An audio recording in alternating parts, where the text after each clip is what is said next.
بسم الله والصلاة والسلام على رسول الله. اللهم بك أصبحنا وبك أمسينا وبك نحيا وبك نموت وإليك النشور. اللهم ما أصبح بي من نعمة أو بأحد من خلقك فمنك وحدك لا شريك لك، فلك الحمد ولك الشكر وأنت على كل شيء قدير.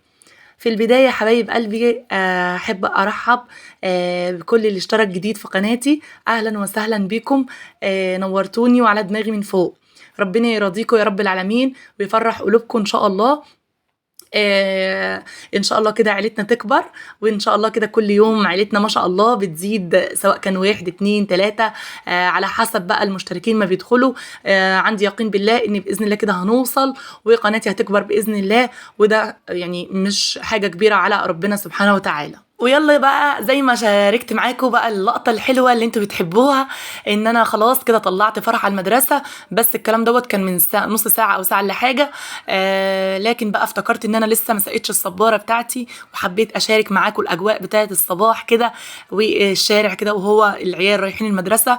ربنا يا رب كده يبارك لنا فيهم، وما تنسوش الدعاء اللي بيقول اللهم إني سلمتك عيالي فاحفظهم من كل سوء واحفظهم بما تحفظ به الصالحين، وربنا يراضي كل مشتاق وينعم عليه بالذرية الصالحة، آمين يا رب العالمين.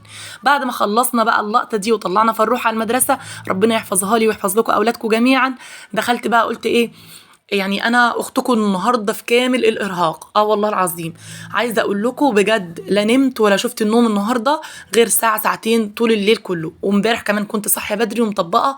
فاحب يعني احب اعرفكم اني عادي جدا ممكن تاخدي طاقه ايجابيه من نفسك حتى لو انتي في كامل تعبك والهزل والارهاق وكل حاجه. يعني عايزه اقول لكم ريان كان تعبان معايا خالص، ربنا يشفيه ويعافيه يا رب العالمين ويكمل الشفاء على خير. تعب معايا اول مره بصراحه يتعب معايا التعب الشديد ده. عايزه اقول لكم والله العظيم نفسه راح مني، لا عارف يتنفس من بقه ولا عارف يتنفس من مناخيره. كانت خنفره كتير وكحه وما تعرفيش كله دخل في بعضه كده، فما عرفش ياخد نفس وترجيع. يعني اداني ليله ظبطني فيها.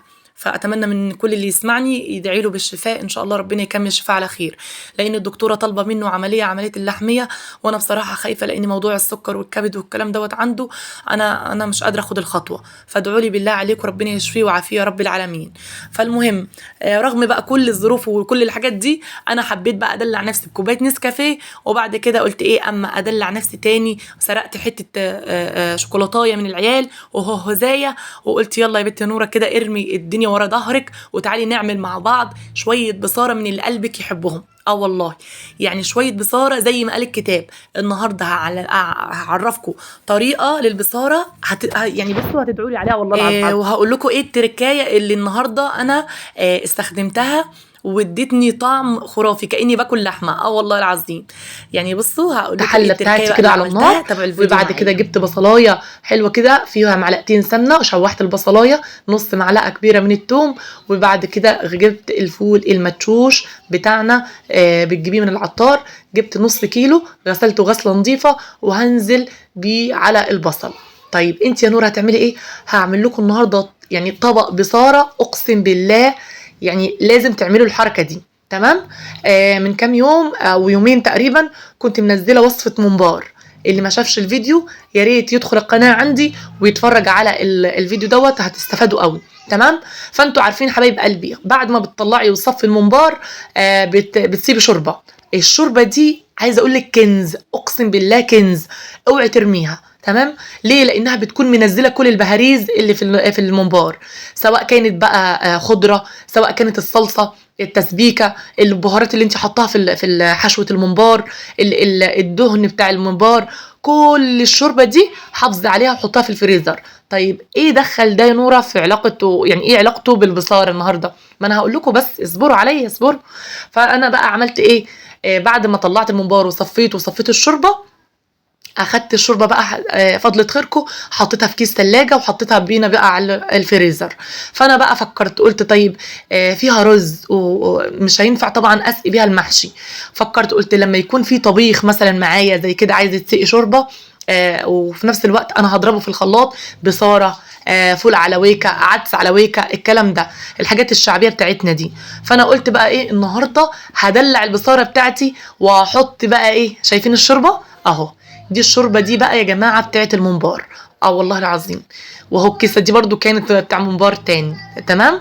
عايزه اقول لكم اقسم بالله خلت البصاره النهارده كانك بتاكلي لحمه، ومع ان احنا بصي ولا ريحه اللحمه فيها، ما شاء الله اللهم بارك، الكل اتجنن على طبق البصاره ده فعلا والله العظيم. دوري كده في الفريزر بتاعك هتلاقي اكيد عاينه كيس شوربه هنا، عاينه كيس شوربه هنا. وسيبنا بقى خلاص كده، نزلت الشوربه على الفول المدشوش وسبته بقى يستوي مع نفسه. طيب ايه بقى النهارده هنعمل ايه تاني؟ النهارده هنكيس بقى الفول معانا ان شاء الله كده. لو عايزين تشوفوا الوصفه كامله قولوا لي كده في الكومنتات وانا هنزل لكم وصفه الفول. عايزه اقول لكم قسما بالله يعني رحم الله امرئ عارف قدر نفسه، ما شاء الله اللهم بارك، بعمل شويه فول والله يعني حكايه. بصراحه انا مش قادره اقول لكم، بس لازم اشجعكم. اللي خلاني اعمل الفول، عايزه اقول لكم بجد، جوزي من كام يوم بيجيب فول، بقول له هات لنا فول عشان العيال وكده.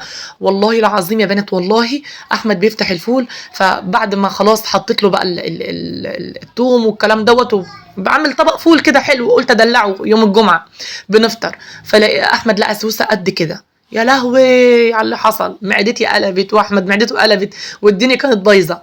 من وقتها قلت والله العظيم ابدا ما اخلي بتاع المطاعم ولا بتوع المحلات يستغلونا. الله اعلم بقى قبل كده كنا بناكله بالصوص بتاعه ولا ايه بالظبط. يا لهوي انا عرفت والله انا بسجل الفيديو. فمن هنا بقى جاءت الفكره وقلنا لا خلاص ربنا بيعمل لنا كده علشان يعني كل حاجه نعملها من البيت. وبالفعل ان شاء الله كده هنعمل كل حاجه بتاعتنا من البيت بنظافه وحاجه مضمونه. هنا برضو كان عندي في التلاجة جوافه، احمد رايح جاي يجيب لنا في الجوافه، ما يعني العيال ما بياكلوهاش. عيالي والله العظيم بصوا يعني مطلعين عيني، والله العظيم مطلعين عيني، ما بياكلوش اي فاكهه. يعني لولا انا بعملها عصير واتحايل عليهم ويلا ومش يلا، الله المستعان، ربنا يهديهم ان شاء الله يا رب. فالمهم جبت بقى الكميه بتاعت الجوافه دي، قلت لا خلاص داخل رمضان وتعالوا بقى نملى الفريزر بتاعنا بالخير كله. فاختكم بقى ايه اتفصت بصراحه، انا فيها حته يا جماعه، مش عارفه انتوا فيكم الحته دي ولا لا. اي جوافه بقطعها لازم ادوق منها، تمام. على اني بصراحه انا بعشق الجوافه عامه، وريحتها دي يا جماعه والله العظيم حتى طول فتره حملي بالعيال كنت اكتر حاجه كنت اتوحم عليها الجوافه، مش عارفه والله العظيم ايه سبب كده، مش عارفه. فدلوقتي قلت الكميه دي هفرزها.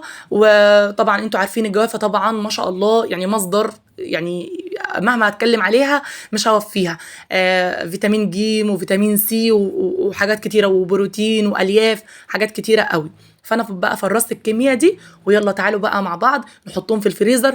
يعني كده ملينا الفريزر النهارده بتاعنا خير، فول وجوافه وحاجات جميله، وبنعمل بصاره. يا ولاد النهارده متشجعين، يعني ده كفايه كوبايه النسكافيه اللي احنا ايه شاربينها دلوقتي.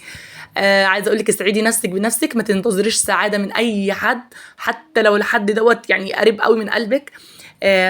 بصي حاولي تبسطي نفسك حتى لو ايه، لو كوبايه شاي، والله العظيم لو كوبايه شاي حطيتيها في طبق كده يعني شيك، حطيتيها في كوبايه كده يعني انت بتحبيها، والله العظيم الحاجات دي انت ممكن تحسبوا انها تافهه او حاجات يعني مش مستاهله، لكن لا بالعكس والله العظيم هتفرق قوي قوي في نفسيتك، وهتفرق قوي يعني في طريقتك او التعامل بتاعك طول اليوم. تمام.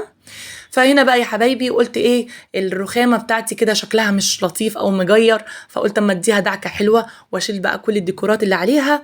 وان شاء الله باذن الله انتظروا مني تجديدات كتير الايام اللي جايه دي، خير ان شاء الله. واهم حاجه لو انت وصلت لحد هنا ونسيتي تعملي لايك، يا ريت تدوسي لايك دلوقتي علشان ما تنسيهوش، لان اللايك هيخلي الفيديو بتاعي يقترح والناس تشوفه. وبشكر من قلبي بجد كل اللي دخل جديد في قناتي. ان شاء الله كده يا رب العالمين اكون عند حسن ظنكم، وتلاقوا كل جديد باذن الله كده في قناتي، وكل حاجه انتوا بتحبوها هتلاقوها عندي ان شاء الله ان شاء الله. فدعواتكم كده معايا، بس اهم حاجه تشدوا حيلكم، والتفاعل بقى يا ريت يبقى اكبر من كده ان شاء الله على الفيديوهات بتاعتي. وهنا يا حبايب قلبي قلت طالما انا بقى واقفه وخلاص خلصت الرخامه والطبيخ على النار، ما يمنعش ان احنا ايه نخلص المواعين بتاعتنا واحنا واقفين. الكلام ده كان الساعه 8:30 9 الصبح. والله شفتوا بقى الحماس يا ولاد لما بيبقى كده على الواحد، اوعي عايزه تخلصي كل حاجه.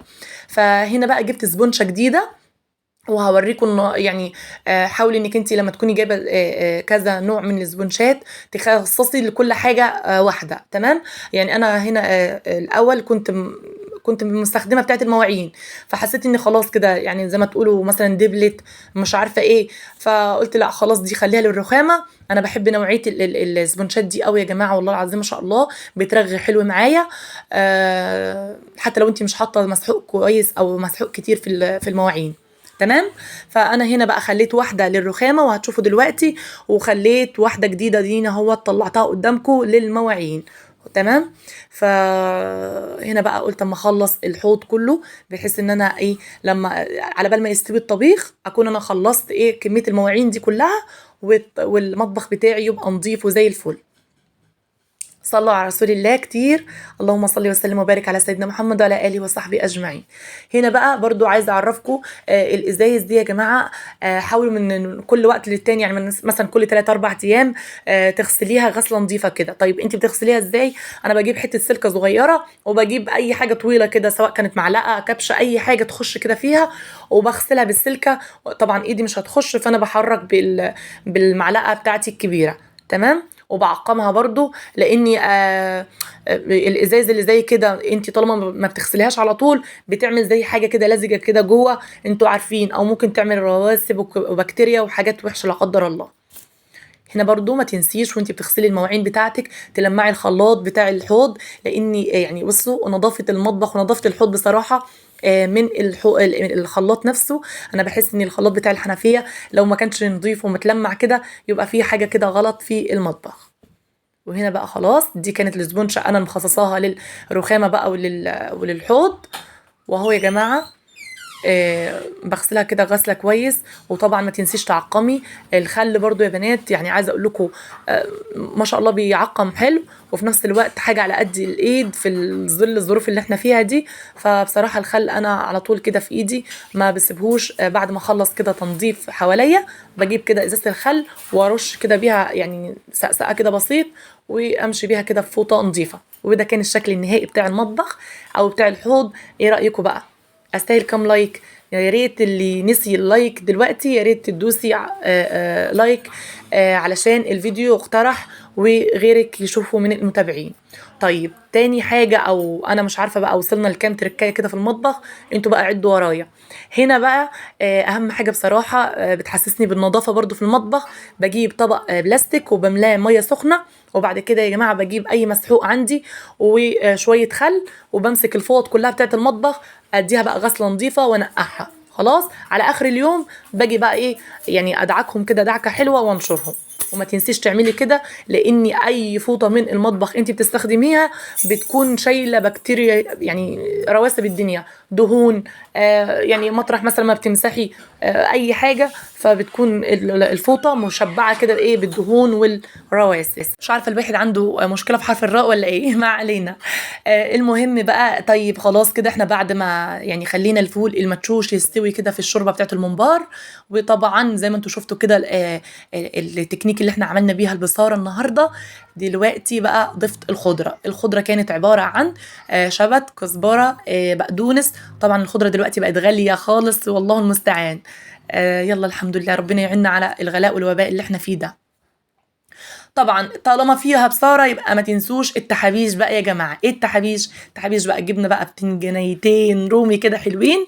انا هنا بقى ايه يعني انا قطعتها كانت الساعه كام؟ كانت الساعه 11 تقريبا. فانا بصوا التكنيك اللي انا بعمله في البتنجان عشان ما ياخدش معايا زيت بصراحه ماشيه على طول عليه. بقطعه وبحطه في مصفى زي ما انتوا شفتوا كده. تقريبا انا عملتها كذا مره معاكم. خلاص فانا بقطعه يا حبايب قلبي وبرش عليه ملح وبسيبه في مصفى.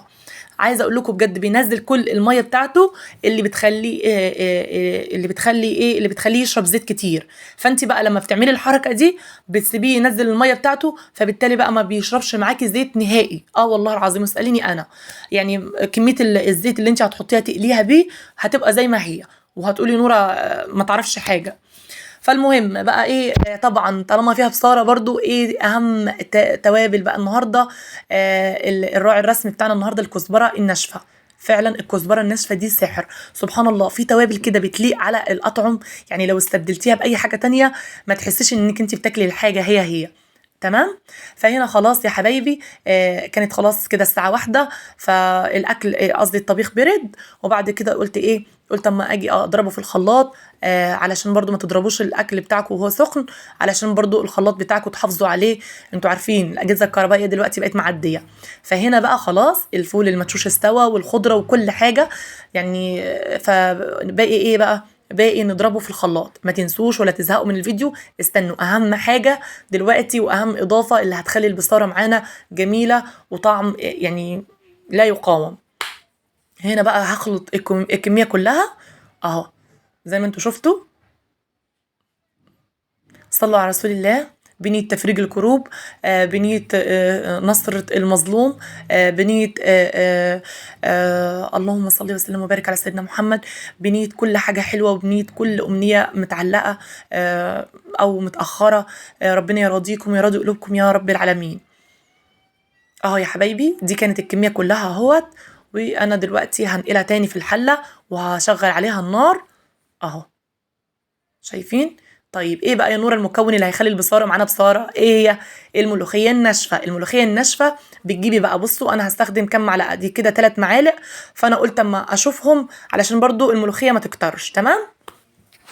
وبس يا حبايبي، طبعا المضرب او الويسك اللي انت في ايدك دوت ما شاء الله هيساعدك قوي انك انت ايه، الكل يختلط كل حاجه في بعضها وتتمكس كده في بعضها. فانا كده تقريبا استخدمت 5 معالق كبار من الملوخيه الناشفه، وهوت انا بضرب كده او بخلط كله في بعضه. وبس كده هسيبهم يغلوا غلوتين كده على النار بحيث ان الملوخيه تستوي كمان جوه البصاره. ويلا اخر حاجه هنعملها، هنعمل الطشه بتاعه الملوخيه، قصدي البصاره بتاعتنا. خلاص حطينا معلقه كبيره من السمنه الحلوه كده، وهننزل بمعلقه كبيره من الثوم المفروم اهو. هنشوحها تشويحه حلوه. عايزه اقول لكم بجد ما تقرصوش او يعني ما تزودوش السوا بتاع الثوم، ما تخلوهوش بقى يعني ناشف كده، او يعني وقت ما خلاص كده بيدبل معاكي الثوم او بتوصل يدوب للون الذهبي الفاتح، على طول حطي الكزبره الناشفه بتاعتك وشمي احلى ريحه واحلى طشه اعملي بيها البصاره. لا احنا شهقنا ايه في الملوخيه، بلاش بقى البصاره دلوقتي. ودي كانت بقى الاكله بتاعتنا المتواضعه، يعني بصوا اكله شعبيه جدا جدا ما شاء الله اللهم بارك، ما فيش حد بيختلف عليها سواء كان الكبير او الصغير. هنا بقى خلاص انا خدت الاكل وطلعت بيه فوق عند حماتي. وهنا انا بقى على بال البتنجان ما يعني ينزل ميته كلها، انا قليت البتنجان ما شاء الله. شايفين بصوا انا بوريكم الزيت هنا عامل ازاي، والله العظيم ما ضفت زيت ولا اي حاجه خالص. كميه الزيت دي قالت لي بتنجانيتين رومي كبار. وشوفوا اهو بعد البتنجان قالت الفلفل ما شاء الله اللهم بارك، فعلا ما بيشربش زيت. وقالت شويه فلفل شطه وفلفل رومي. ودي كانت السفره المتواضعه بتاعتنا فوق عند حماتي. الف هنا وصحه. وما تنسوش الليمون المخلل. عايزه اقول لك شويه بصاره والله العظيم زي ما قال الكتاب، وشويه عيش متحمص. اتمنى ان الفيديو يعجبكم وينال رضاكم، اتمنى ان انا اكون خفيفه على قلبكم، اتمنى ان كنتوا تشجعوني كتير. يعني انا الحمد لله بشارك معاكم يومي يوم بيوم، وروتيناتي على قد الايد وبسيطه مش معقده. اتمنى ان كنتوا يعني ايه المشتركين يزيدوا. هسيبكم في حفظ الله واستنوني في فيديو جديد وروتين